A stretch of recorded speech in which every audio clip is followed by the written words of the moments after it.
오승갑 박사님. 맞습니다. 감사합니다. 지난달에는 감사합니다. 나비고 전부 미남들이 치과 반갑습니다. 네, 여러분, 저는 지금 경상북도 김천에 와 있습니다.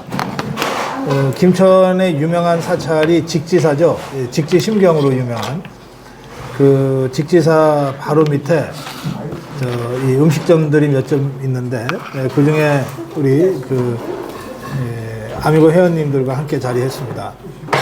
김천에서 아미고 모임을 이렇게 따로 한 요즘 꽤 오래전인 것 같아요. 저 총선 때 한번 했던 기억이 났고, 그리고 나서 오늘 오랜만에 김천에서 모임을 갖습니다. 여기 아주 들으시면 하시는 분들이 꽤 많이 계십니다. 자장면 봉사단, 그리고 우리 아미고 청년단 단장하는 우리 최상필 본부장 나와 있습니다. 예, 반갑습니다. 그리고 대구 본부장 손영희 본부장 나오셨고요. 그리고 제가 김천에 와서 사실 아미고 모임 전에 우리 열린안경이라고요. 김천에서 제일 큰 구멍가게입니다. 제가 생애 처음으로 안경을 맞췄어요. 근데 저 돋보기예요, 돋보기. 그래서 그거 쓰고 걸어 다닐 수는 없어요, 어지러워서. 근데 제가 방송 전에 이렇게 스마트폰으로 뉴스 체크 막 하고 그러거든요. 그때 주로 쓰기 위한 용도인데 우리 열린안경 아미고 회원님이십니다.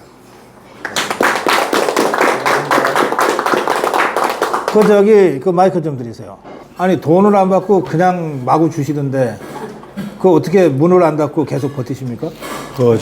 특별히 아미고 회원들, 김천 사시는 분들은 좀 원가 정도 받고, 또 멀리서 오신 분들은 기름값 드니까, 그쯤 공짜로 드립니다. 그 전에 좀 벌어난 게 있어서, 멀리 오신 분들은 그쯤 공짜로 드릴 수 있어요. 대구 경북 지역 여기저기서 우리 아미고 회원들이 많이 오셨고, 여기 김천 아미고 회원들이 이제 제일 주력으로 참가하고 계십니다. 정치 현안에 대해서 제가 매일 아침 저녁으로 논평을 하니까 그런 논평을 전제로 방송에서 듣기 어려운, 또는 제가 차마 방송에서는 하지 못하는 그런 얘기들 여러분들이 질문하시면 제가 편안하게 답변해 드릴게요. 질의응답으로 하겠습니다. 어느 분이든 먼저 손 드시면 제가 마이크 드릴게요. 제가 대처하는 겁니다. 고맙습니다. 어제 안민석이가 이 준폭동이란 그 단어 자체를 갖다가 저희들이 어떻게 받아들여야 되는지 거기에 대해서 박사님 좀. 그래요. 네. 좌파들은 필요하다면, 또 가능하다면 준폭동이 아니라 폭동도 언제든지 일으키는 자들이죠. 종북 주사파들의 정체가 그렇게 드러나고 있어요. 근데 이게 종북 주사파들이요, 우리 대한민국에서 자생하는 좌파하고 좀 달라요. 종북 주사파는 무슨 뜻이냐면 북한을 따르는 주사파란 뜻이에요. 그러니까 북한을 따르니까 북한의 조선노동당 김정은이가, 또 김정은이 밑에 있는 대남공작부서 이런 데서 지령을 내리면 따르는 게 너무나 당연한 거예요. 그게 종북이란 뜻이에요. 근데 김정은이는 정말 틈만 나면 자기들이 가능하기만 하면 전쟁도 일으킬 자들이고, 그리고 폭동도 일으킬 자들이니까 그 종북 주사파들한테는 준폭동이라고 하는 거는 전혀 이상한 게 없습니다. 저는 솔직히 제 느낌을 말씀드리면 박근혜 대통령을 탄핵했던 것도 촛불 들고 폭동 일으킨 거랑 똑같다고 생각합니다. 본질적으로. 다만 외형을 이 폭력이나 이런 이 폭동 같은 형식으로 외형을 취하지 않았을 뿐인 거예요. 실제로 그 자들은 필요하면 언제든지 폭동할 수도 있는 자들이다. 광우병 때도 마찬가지 아닙니까? 그리고 지금 윤석열 대통령 보세요. 이게 게임의 룰을 서로 동의하고 하는 그 제도화된 경쟁에 들어와 있는 자들이라면 아무리 억울해도 일단 지면 승복해야 되거든. 일단 승복하고 한 1, 2년 지켜보다가 야, 이거 아니잖아 라고 국민들이 생각할 때 슬슬 그걸 선동을 하든지 뭘 하든지 해야 되는 게 정상이에요. 이게 게임의 룰이에요. 근데 이것들 말이죠. 선거 졌는데 대통령의 취임도 하기 전에 퇴진시키겠다고 촛불을 들기 시작했잖아요. 그러니까 이것들은 자유민주주의의 기본 룰도 지금 전혀 지킬 마음이 없어요. 그냥 선거를 해서 다행히 지것들이 이기면 룰 지켜야 된다고 그러지만 선거에서 지면 당장 선거 불복하고 다시 박근혜 대통령 탄핵 때처럼 어떻게 쓰러뜨릴 수 없을까? 끌어내릴 수 없을까? 그것도 안 되면 정말 준폭동이라도 일으킬 수 없을까? 이렇게 생각하는 자들이에요. 그래서 지금 우리가 이 안민석이라는 자는 어떤 면에서는 좌파 입장에서 볼 때는 청기누설한 자죠. 예, 좌파들 다 그런 생각을 하고 있거든. 기회만 되면 뭐 수단과 방법을 가리지 않고 윤석열 끌어내리고 정권 뒤엎고 체제 전복하고 하겠다는 거 아닙니까? 예, 그런 그 좌파들의 속내가 이제 불쑥 튀어나온 것에 불과하다. 예, 그래서 특별히 이상할 것도 특별히 놀랄 것도 없다. 다만 저 발언이 갖고 있는 그 위험성에 대해서는 우리가 국민들한테 잘 알리고 필요하면 사법 처리도 해야 된다고 생각해요. 그리고 근데 이런 자들이 최근 들어서 이게 망언 망바들 많이 하잖아요. 저 이래경이라는 자의 막말도 그렇고 이렇게 많이 막말들이 나오는 배경은요, 다급할 때 조급할 때 나와요. 저것들이 이기고 여유가 있으면 그렇게 마구잡이로 막말을 쏟아내지 않거든요. 그러니까 저는 지금 제가 오늘 아침에 그 고성국의 판에서도 정리해 드렸지만 윤석열 대통령의 국정 운영의 주도권이 점점점 확립되어 가고 있어요. 지지율도 안정적으로 40%대에 진입을 했고, 대신에 저것들은 정말 국민들이 보기에 말도 안 되는 지저분한 짓들이 계속 튀어나오잖아요. 앞으로도 더 나올 거예요, 계속. 저 이정근 노트만 있는 줄 알았더니 또 다른 녹취록이 있다는 거 아니에요. 예, 오빠 어쩌고 했었고. 그러니까 이런 것들이 앞으로 터져나올 게 수도 없이 많아요. 그래서 점점 궁지에 몰린 것들, 특히 안민석이는 지금 내년 공천 전에 사법 처리 가능성이 매우 높다는 거거든요. 예, 그러니까 거의 뭐 이제 갈 때까지 간 상황이에요. 예, 그런 상태에서 단말맛적인 비명을 지르는 것이기 때문에 우리가 그것에 대해서 일일이 흥분하고 감정적으로 대응할 필요 하나도 없습니다. 이럴 때일수록 우리 정말 냉정하고 냉철하게 법대로 이렇게 처리하는 것이 좋다, 그렇게 말씀드립니다. 박사님, 저 대표적으로 제가 예를 들어서 한번 말씀드리겠습니다. 우리 저 김천에 보면 김진섭 씨라고 아미고님, 네. 대표 농사가 사과입니다. 그리고 이제 김동훈 이제 아미고님은 대표적으로 이제 자두 농사를 짓습니다. 네. 네. 근데 좌파들 입장에서는 이제 사과 농사 짓는데 밤에 가니까 자두가 열렸더라 이랍니다. 그러면 좌파 국민들 중에 누가 믿으니까 그놈들이 계속 그래요. 이모식 했다가 김모씨도 또 이야기하고 국민들이 누가 믿는 사람이 있으니까 그런 이야기 할 거 아닙니까? 왜 그렇다고 생각하십니까? 그래요. 예, 그 재밌는 질문이신데 여러 가지로 생각해 봐야 될 대목이 있어요. 그러니까 완전히 날조한 거짓말은 사람들이 잘 안 믿어요. 근데 지금 전에 예를 드셨는데 우리 진경섭 아미고님이 사과하잖아. 또 김동원 아미고님이 자두하잖아. 이건 팩트잖아요. 이거를 적당하게 섞여서 거짓말을 하면 그럴듯해 보이거든. 맞아, 그 친구 사과하긴 했는데 그게 자두였대? 이렇게 되는 거야. 근데 이를테면 야, 그 진경섭이가 요번에 그 조개를 많이 캤다더라 그러면 아무도 안 믿어. 그러니까 그럴듯해야 믿는 거예요. 그래서 약간의 팩트들을 집어넣어요. 약간의 팩트들을 집어넣고는 이걸 완전히 거꾸로 막 지긋들 마음대로 막 이 악마적 편집을 해갖고서 이렇게 그럴듯하게 선전을 하면 사람들이 그 중에 팩트가 일부 있긴 있기 때문에 믿기가 쉬워요. 그래 이제 박근혜 대통령 이제 끌어내릴 때로 보면 박근혜 대통령, 박근혜의 7시간 그러잖아요. 그러니까 이제 박근혜 대통령이 대중 앞에 나타난 게 7시간 만에 나타나긴 했어. 그렇다고 해서 박근혜 대통령이 그 7시간 동안에 대통령실에서 대통령으로서 역할을 안 했냐면 아니거든. 그러니까 대통령 박근혜 7시간 그러니까 뭔가 7시간 동안 안 나타난 건 사실이니까 그럼 그 안에 뭐가 있었을까? 이렇게 해서 약간의 팩트와 대부분의 거짓말을 섞어서 이렇게 그 선전하고 선동하는 거예요. 그러니까 이런 선전 선동은 이 종북주사파나 이 공산주의자들이 150년 동안 맨날 해온 방법이야. 그 공산당 조직에서 제일 중요한 조직이 두 개인데 하나가 조직국, 하나가 선전 선동부예요. 그러니까 조직국은 공산당이라는 조직을 유지하고 끊임없이 내부적으로 이 나쁜 그 배신자들을 걸러내는 일을 하기 때문에 중요한 거예요. 그러니까 조직부에는 자체 감찰 기능에 숙청 기능까지 있어요. 그래서 조직국이 센 거예요. 그 다음에 두 번째가 이것들이 대부분의 나라에서는 소수파잖아요. 우리나라에서도 소수파잖아. 그러니까 이 소수파가 정권을 잡으려면은 다수를 현혹시켜야 돼요. 이 현혹시켜서 자기들의 그 가짜뉴스에 동조하게 만드는 기술, 이 연마하고 이걸 끊임없이 해내는 데가 선전선동부예요. 그러니까 이 두 조직이 제일 핵심적인 조직인 거예요. 제일 중요하고 핵심적인 조직. 그래서 그 좌파들의 이 선전선동술은 그 150년의 역사를 갖고 있기 때문에 우리가 정말 경계해야 됩니다. 근데 이제 우리는 그런 식으로 거짓말로 대중을 선동하고 뭐 이렇게 할 이유를 별로 못 느꼈어요. 왜? 우리가 주류였으니까. 우리가 우리 사회에 그냥 주류인 거예요. 메인인 거예요. 그러니까 특별히 우리가 아닌 다른 사람들, 우리와 생각이 다른 사람들을 열심히 설득을 해서 우리를 지지하고 동조하게 만들 필요도 별로 못 느꼈어. 우리끼리만 똘똘 뭉쳐도 무조건 다 선거에서 이기는데 뭐 이랬던 거예요. 그래서 상대적으로 그건 우리나라뿐만 아니라 세계 대부분의 나라도 이 우파 정당은 선전선동이 좀 약해요. 그리고 저 좌파들은 늘 선전선동을 앞세워요. 그리고 이 선전선동을 할 때 논리적으로 하는 게 아니라 감성적으로 접근하는 게 사람들을 끌어당기기가 더 쉽거든요. 그러니까 감성적인 선전 매체 기술들이 많이 발전했어요. 대표적으로 영화가 그래요. 이 영화도 특히 이게 사회주의 리얼리즘 영화라고 하는 게 그 러시아에서 시작이 됐는데요. 뭐 전함 포텐킨 뭐 이런 거 보면 진짜 막 울컥해.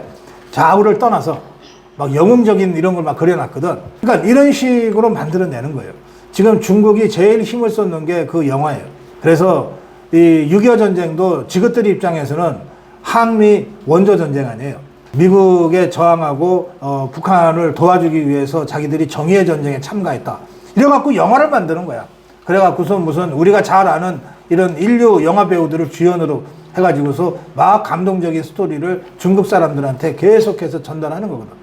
그거를 우리 종북주사파들이 열심히 본다고. 열심히 보고 그게 사실인 줄 알아. 이런 식으로 좌파들의 선전선동의 기술이 매우 앞서 있기 때문에 우리 자유파는 그 좌파들의 선전선동이 나올 때 그게 영화의 형태로 나오거나 또는 뉴스의 형태로 나오거나 또는 뭐 소설의 형태로 나오거나 또는 유튜브 형태로 나오거나 그때그때 리얼타임으로 계속 그것을 폭로를 해가야 돼요. 폭로를 안 하면 우리는 안 믿지만 우리는 안 속지만 중도층 사람들이 속는다고. 그래서 저것들이 다수가 되는 거거든. 그래서 끊임없이 이 문화전쟁을 해야 되는 거예요. 이 문화전쟁을 하는 주무 부처가 어디냐? 정부로 따지면 문체부예요. 문체부가 이 문화전쟁을 담당하는 거예요. 그래서 저는 이 문체부가 나름 열심히 해왔다고 평가해요. 왜냐하면 우리는 잘 모르지만 저 좌파들의 문화전쟁의 중요 기지들이 몇 개가 있어. 이를테면 현대미술관. 별거 아닌 것처럼 보이지만 현대미술관 무지무지 중요한 좌파 문화 진지 중에 하나예요. 세종문화회관 이런 거예요. 세종문화회관은 우리나라 모든 공연 문화의 컨트롤 키를 갖고 있는 거거든. 세종문화회관하고 저 예술의 전당. 이 두 자리는 우리나라에서 공연 좀 한다 그러는 사람들은 전부가 다 가서 호소해야 될 판이야. 다 을인 거야. 그런 것들을 딱 그 핵심 키거든요. 그게. 그거를 잡고 문화 권력을 행사한 게 좌파들이에요. 영진공 같은데, 영화진흥공사 뭐 이런데요. 이런데 포스트를 어떻게 우리 자유파의 이 전투력도 있으면서 신망도 있는 사람들로 바꿔내느냐, 이런 일들이 문화전쟁의 그 현장이에요. 이걸 우리는 사실은 잘 모르잖아요. 제가 이렇게 말하기 전에는 현대미술관이 그렇게 중요한지 세종문화회관이 중요한지 잘 모르잖아요. 그러니까 우리는 잘 모르고 지나간다고. 그런 전쟁터를 윤석열 정부의 문체부가 비교적 그동안 잘 해왔어요. 그러니까 공격을 받는 거야. 좌파들로부터. 그래서 그 선전선동에 대한 이런 우리의 대응 체계를 다시 한번 전반적으로 짚어볼 필요가 있는데, 정부 차원에서는 문체부가 하는 거예요. 그럼 정치적으로는 어떻게 해야 되냐? 당이 해야 되는 거예요, 당이. 국민의힘에 선전선동부가 있어야 돼, 쉽게 말해서. 명칭은 어떻게 붙이든. 국민의힘이 제일 못하는 게 그거 아니야, 근데. 그래서 지금 국민의힘이 마땅히 담당해야 될 그 좌파 선전선동에 맞서는 우리들의 대항적 그 문화전쟁, 이거를 국민의힘이 못하니까, 또는 해야 되는지도 잘 모르니까 어떻게 됩니까? 저 같은 사람이 나서서 할 수밖에 없어요. 자유파 유튜브들이 그걸 하고 있는 거예요. 예, 그래서 저는 국민의힘에도 그런 부분에 있어서 역량 강화를 즉각적으로 해야 된다. 심지어 말이죠. 이게 싸움을 하려 그러면 지피지기 백전백패라고 상대가 뭘 하는지를 알아야 되잖아요. 근데 이 문화 영역에서 상대가 뭘 하는지를 알려면 모니터라고 하는 걸 해야 돼요. 지금 우리가 좌파들이 KBS, MBC 장악했다, 종편 장악했다 이러잖아요. 그럼 저것들이 장악해서 KBS를 어떻게 만들고 있는지. 아까 YTN 라디오 얘기했죠. YTN을 장악해서 저것들이 무슨 짓을 하고 있는지를 우리가 알아야, 누가 무슨 짓을 하고 있는지를 알아야 대응할 거 아니에요. 이 누가 무슨 짓을 하고 있는지를 실시간으로 24시간 감시하는 일이 모니터링이에요. 그러니까 이거는 문화전쟁의 기본 중에 기본이야. 이걸 안 한다니까. 그런데 무슨 수로 싸우냐고. 그래서 국민의힘이 저는 당력의 절반 이상을 바로 이런 모니터링부터 시작되는 문화전쟁으로 역량을 편제해야 된다. 네, 그렇게 제가 말씀드릴게요. 농업인이니까 축산에 대해서 좀 말씀을 드리겠습니다. 네. 왜 이렇게 그 소비자들을 애를 먹이고 소비자 물가만 오르게 만들고 지금 우크라이나 때문에 곡물이 자꾸 올라가고 이러는데 왜 이런 저 서민을 의한 정치를 해야 되지 이렇게 하나 그런 게 굉장히 궁금하고요. 네. 또 품질은 그에 잠시 이렇게 서류를 띄러 가서 마침 네. 가니까 12시 20분이더라고요. 문이 잠기 갖고 있어가지고 50분이 되니까 문을 열어주더라고. 네. 시청에 이런데도 이렇게 급한 서류를 오면은 한두 사람이 그걸 해주는데 왜 이렇게 문을 잠그고 이렇게 하느냐 그러니까 점심시간에는 이렇게 한답니다.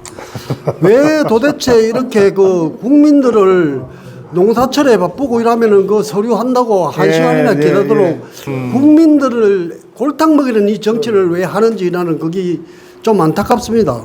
제가 이 농업 전문가가 아니라서 지금 말씀하신 것에 대한 내용을 가지고 제가 말씀드릴 건 아닌데 제가 우연히 최근에 농망 문제 가지고서 논평을 한 적이 있어요. 그러면서 제가 이 정부 측에 이런저런 반응을 제가 들을 수가 있었는데 농림부가 지금 제일 문제라는 말씀들을 많이 하시더라고요. 네, 농림축산부가 이제 대통령의 그 의지는 아주 분명한 것 같아요. 국민 눈높이에 맞춰라. 모든 행정도 다 국민 눈높이에 맞춰라. 그 다음에 중앙정부가 아니라 지방 눈높이에 맞춰라. 그리고 행정은 위에서 하는 게 아니라 국민들한테 서비스하는 거다. 모든 개혁 규제는 다 철폐해라. 이런 게 일관된 이제 윤석열 대통령의 일관된 메시지입니다. 그런데 사실 공무원 입장에서는 규제 개혁해서 규제를 철폐하는 게 집 앞그릇 없어지는 거랑 비슷하잖아요. 이게 도장 찍는 규제를 갖고 있어야 지 자리가 보존되는 건데 이 도장 찍는 자리들이 없어지면 지 자리가 없어지는 거 아니에요. 제가 지난번에 당진 시장하고 이제 당진 지자체 투어할 때 이 사람은 시장이 된 다음에 인허가 부서를 아예 다 없애버렸대.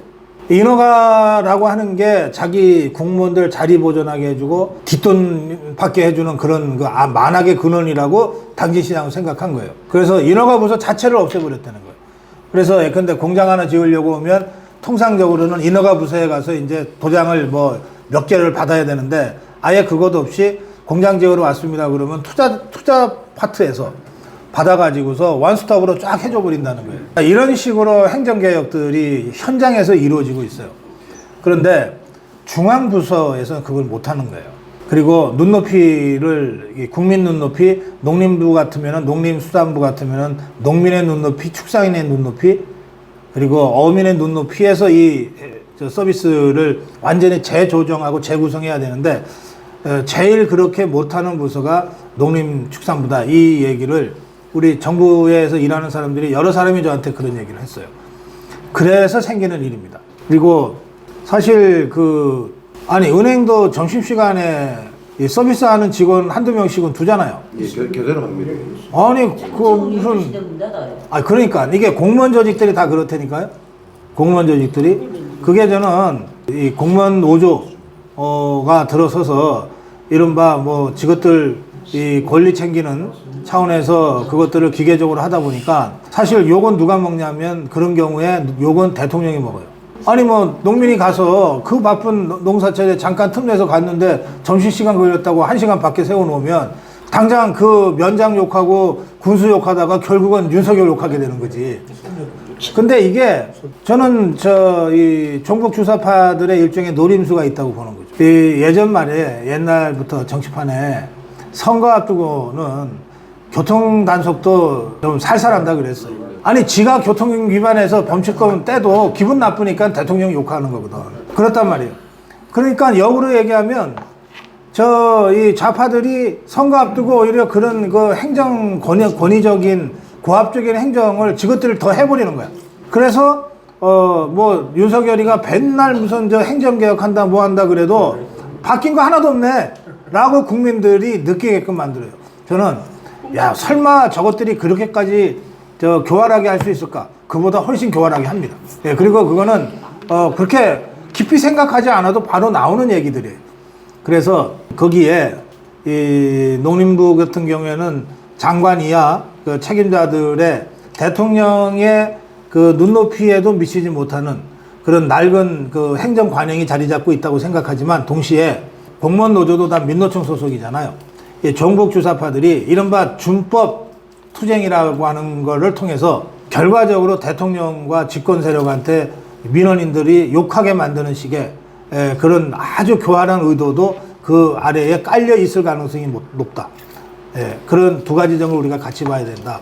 그렇게 말씀드릴게요. 건의사항 드리도록 하겠습니다. 아니 제가 드리고 싶은 말씀은 어느 조직이든 단체든 윗대가리 10명만 쳐내면은 다 흔들리고 깨집니다. 치지 않고 이게 인터벌이 길면은 결국은 당합니다.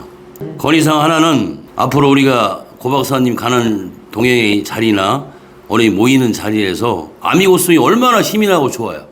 왜 이 아미고송을 활용을 못하나? 앞으로 모든 행사 때 아미고송을 전제로다가 필드에서 깔아준 다음에 하면은 감성, EQ를 자극시키는 게 음악입니다. 일단 음악을 필드에 깔아놓은 다음에 사람들 야 우리 나라 지켜야 돼 이런 게 스스로 자발적으로 생길 수 있는 가장 좋은 노래가 새마을 노래 다음에 아미고송 노래입니다. 이거 꼭 권해드립니다. 아미고송.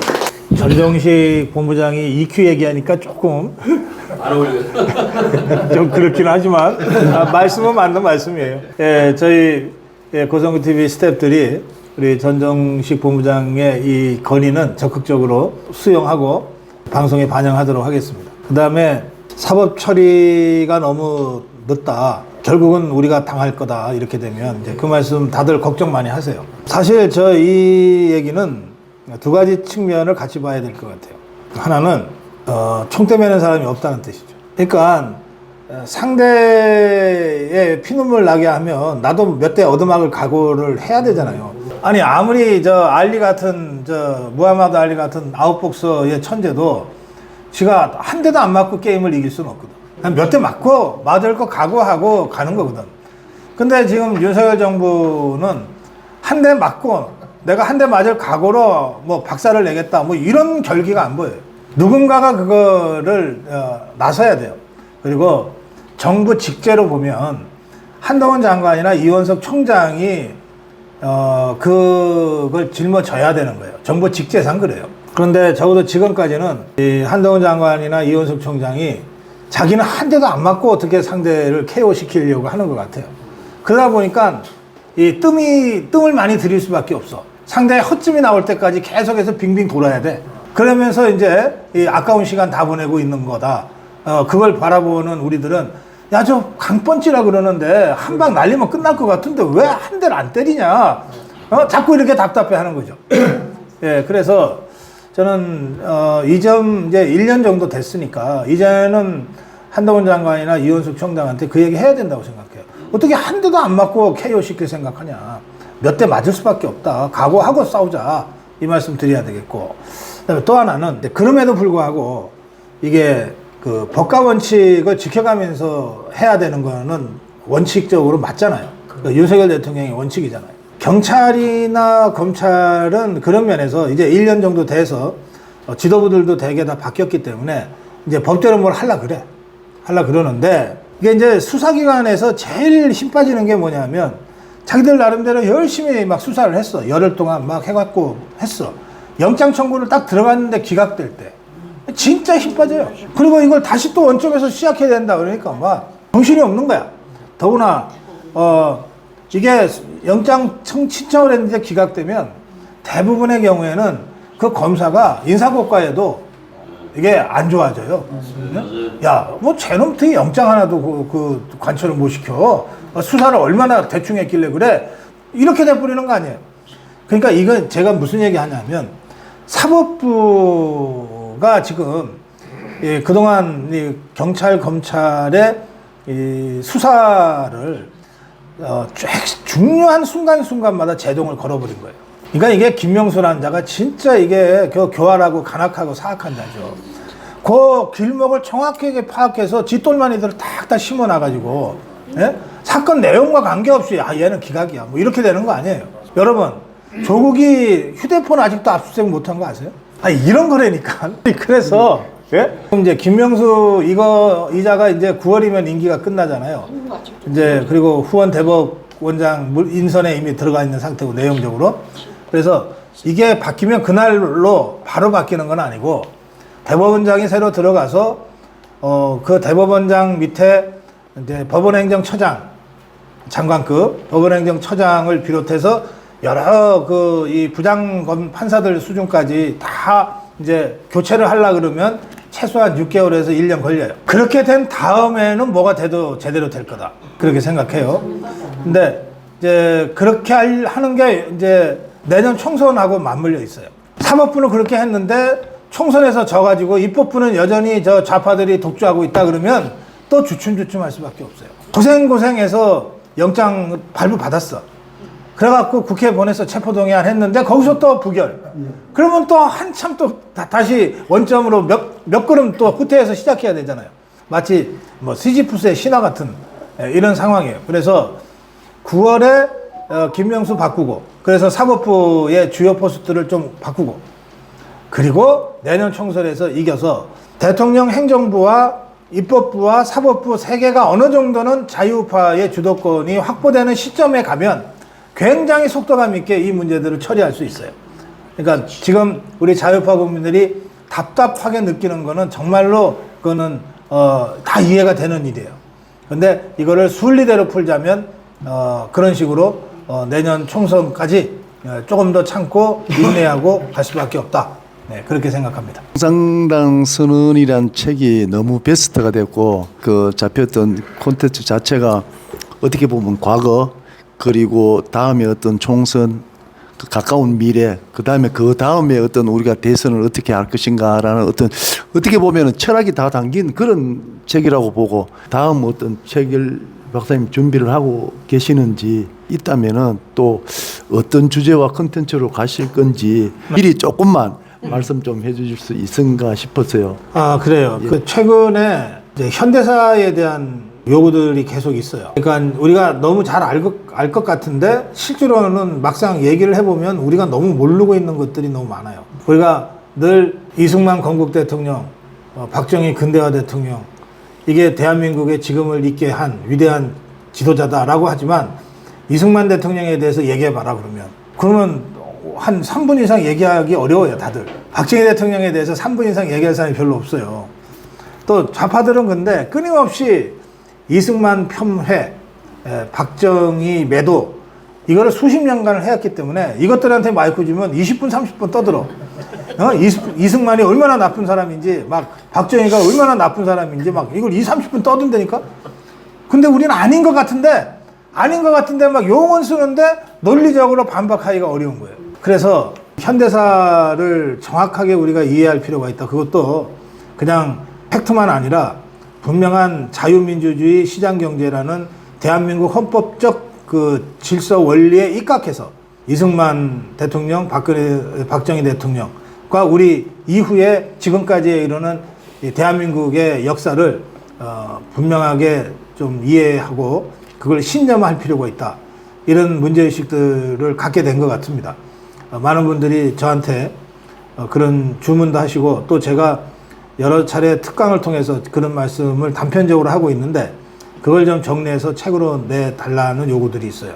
그래서 그거 지금 생각하고 있습니다. 또 그런가 하면 제가 6월 25일 그 인천 사랑침례교회에서 이제 특강을 하기로 돼 있는데요. 지난번 특강에 대한 반응이 굉장히 뜨거워서 그 인천 사랑침례교회에서 3번의 특강을 더 해달라고 요청을 했어요. 그 중에 6월 25일은 제가 자본주의와 기독교라는 주제로 하려고 그래요. 그 다음은 7월 달에는 이승만 대통령, 8월 달에는 박정희 대통령 할 건데요. 이 6월 25일 날 그 제가 준비하고 있는 특강은 굉장히 어려운 거예요. 뭐냐면 자유민주주의 시장경제라고 하는 지금의 우리 자유파의 그 핵심 가치 있잖아요. 이게 기독교라는 신앙과 굉장히 밀접한 거거든요. 그리고 굉장히 그 선택적 친화성이 있는 것인데 이것을 제대로 이해를 한다면 쉽게 얘기하면 기독교인은 죽었다 깨어나도 공산주의는 될 수 없는 거예요. 자기가 진짜 기독교 신앙을 갖고 있는 사람이라면 죽었다 깨어나도 공산주의자는 될 수 없어요. 근데 우리가 보면 신부 중에도 종북주사파가 있는 것 같고 목사 중에도 있는 것 같고 교회 나가는 오빠 중에도 있는 것 같고 그러잖아요. 이게 가짜 신앙들이라고 저는 보는 거죠. 그러니까 이런 문제를 이제 교회에서 하기 때문에 제가 이렇게 주제를 잡았는데 이런 것들도 어떤 면에서는 우리 자유파의 그 가장 근원적인 철학적 베이스를 우리가 다시 한번 정리할 필요가 있다는 거예요. 한국 현대사만 정리할 것이 아니라 우리가 자유우파로서 자유민주주의자로서 가져야 될 가장 근원적인 어떤 철학적 사고들이 있어요. 이 부분이 우리가 좀 투철하지 못하다. 그 부분과 관련된 특강이나 책이 필요하다는 요구들도 계속 있어서 그 부분을 제가 하나의 숙제로 지금 안고 있는 주제입니다. 저 울산 사람인데 김기현이 어쩔 겁니까?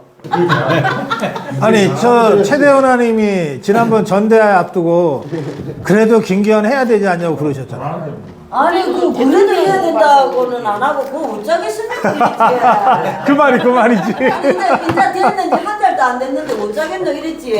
방법을 어떻게 그 다음에 제가 김기현 대표가 당선된 후에도 비판을 했더니 대표 됐으니까 좀 막 살살 하이소 또 그랬잖아요.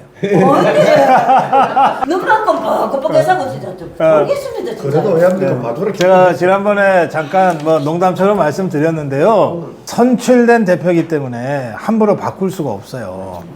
예? 본인이 능력의 한계를 느껴서 스스로 물러나고 나간다 그러면은 좋은데 본인이 버티면은 괜히 물러나라 한다고 해서 이게 분란만 일으키고 별로 안 좋습니다. 그래서 저는 지금은 김기현 대표가 한번 조금이라도 더 해보겠다고 하고 있으니까 좀 더 해봐라. 그런데 하다 보면 이건 나는 도저히 지금 이 상황에서는 총선 승리를 이끌어갈 만한 역량도 없고 재주도 없는 것 같다.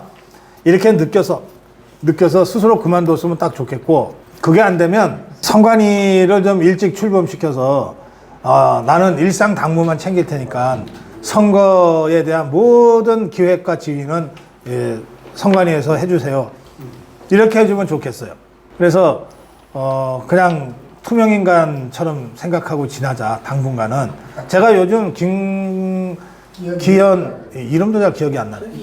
김기현에 대해서 별로 논평 안 하잖아요. 그리고 가끔 김기현이 왜 또 좌파를 좀 독하게 비판할 때가 있어요. 일부러 그러는 건지 모르겠는데 자기 성격하고 다르게. 그때 제가 인용해 주는 거 말고는 제가 웬만하면 언급 안 하잖아요. 예, 이게 핵심 변수가 아니라 저는 그렇게 생각하는 겁니다. 조금 전에 교회 다니는 사람들이 교회 다니면 좌파가 없다. 그럼 좌파도 있더라. 조금 전에 말씀하셨죠. 네. 어디 가노 이렇게 그제 교회 간다 하는 좌파 될 수 있습니다.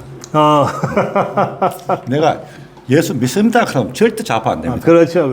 그리고 절 간다. 그것도 좌파 될 가능성이 많습니다. 믿는 사람은 안 합니다. 그렇지. 좌파. 예. 위촉표를 미리 만들어 놓은 게 있어요. 그걸 된다고 그랬습니다. 그래. 위촉패 명예단장 고성국 계약에서는 평소 남다른 봉사정신과 희생정신으로 사회의 공헌에 이바지하고 계신 바 본 봉사단의 명예단장으로 초대하며 그 정신을 개성하고자 이 패에 담아드립니다. 2023년 5월 16일 함께라서 좋아요 봉사단 일동. 네,